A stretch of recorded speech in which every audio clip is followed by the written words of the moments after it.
আমি রাখবো না, আপনাকে আমি দেখে নিবো। আমি উনি একটা রাজনৈতিক দলের পরিচয় দিচ্ছেন, আমার হুমকি দামকি দিচ্ছেন। আমার পরিচয়, আমি আমাদের রাজনীতি করি দক্ষিণ সুরমা উপজেলার সাংগঠনিক সম্পাদক সমিত কল্যাণ ফেডারেশনের।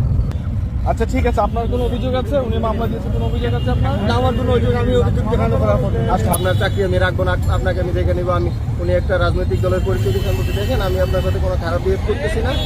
আপনার যদি কাগজপত্র ঠিক থাকে আপনি চলে যাবেন, যেহেতু আপনার ইয়া নাই।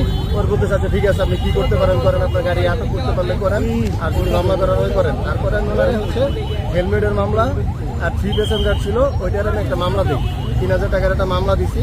মামলা দেওয়ার সাথে সাথে উনি কি করছে, সাথে সাথে গাড়ি থেকে মাথার মধ্যে হেলমেটটা নিয়ে পড়ছে, করে বলতেছে যে আমার মাথার মধ্যে হেলমেট আছে, আপনি কিসের মামলা দিলেন? আমি বলছি আপনার তো হেলমেট পরার ছিল না।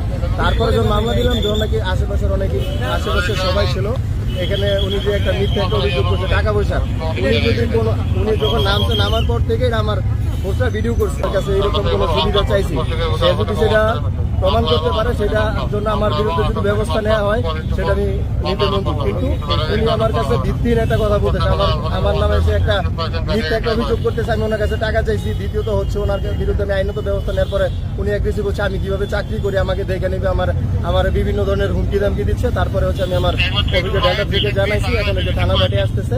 এখন ওনাকে মামলা দেওয়ার পরে উনি অ্যাগ্রেসিভ হয়ে গেছে, বিভিন্ন ধরনের মিথ্যা বিভ্রান্তিমূলক কথা বলতেছে, সেটা আপনারাও শুনছেন।